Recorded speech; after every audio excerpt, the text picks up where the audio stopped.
ہمارے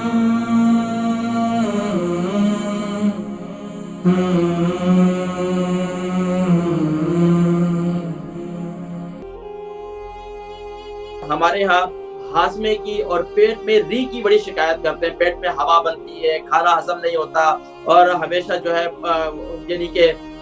جگر میں یعنی ان کا خون نہیں بنتا، یا خون کی روانی نہیں ہے، یا کڈنی میں جو ہے وہ انفیکشن ہے۔ اچھا، اس طرح لنگس کی پرابلم ہے، انہیں لنگس میں انفیکشن ہے، یا سوری ان کے لنگس میں جو ہے وہ یعنی کہ فنگس ہے، یعنی کہ اندرونی طور پر اس سانس کے امراض کا بھی شکار ہے، تو اس کے لیے بھی لہسن بہت مفید ہے۔ اس کا طریقہ کار استعمال پھر یہ ہے کہ آپ اس کا قہوہ بنائیں۔ قہوہ بنانے کا طریقہ کیا ہے کہ اگر آپ نے ایک کپ قہوہ بنانا ہے تو آپ اس میں 3 جوے لہسن کے لے لیں۔ اچھا، 3 جوے لہسن کے جو آپ لیں گے، اس کو آپ پیس کر بھی ڈال سکتے ہیں، اور اسی طریقے سے آپ اس کو چاقو کی مدد سے یعنی کہ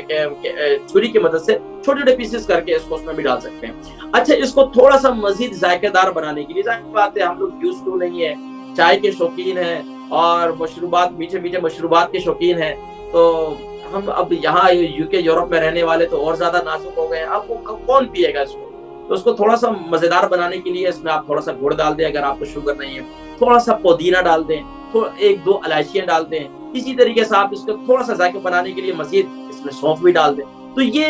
آپ اس طریقے سے اس قہوے کو استعمال کریں تو یہ آپ کے لنگس کے لیے، آپ کے جگر کے لیے، آپ کے کڈنی کے لیے، آپ کے بلاڈر کے، آپ کے مثانے کے لیے، بلاڈر کے لیے یہ بہت مفید ہے یہ طریقہ استعمال۔ اچھا، اس کو کیسے استعمال کریں گے، کب استعمال کریں گے؟ اس کا بہترین طریقہ بھی یہی ہے کہ صبح نہار منہ استعمال کریں۔ نہار منہ استعمال نہیں کرتے تو رات کو سونے سے پہلے استعمال کر لیں، تو انشاءاللہ آپ کے پیٹ کی ہوا وغیرہ انشاءاللہ یہ سب ختم ہوگے، اور یہاں تک کہ آپ کا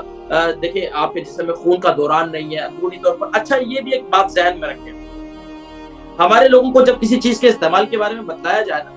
تو ایک ہفتے بڑا زور شوق سے جو ہے وہ استعمال کرتے ہیں، اس کے بعد پھر چھٹی ہو جاتی ہے۔ دیکھیں،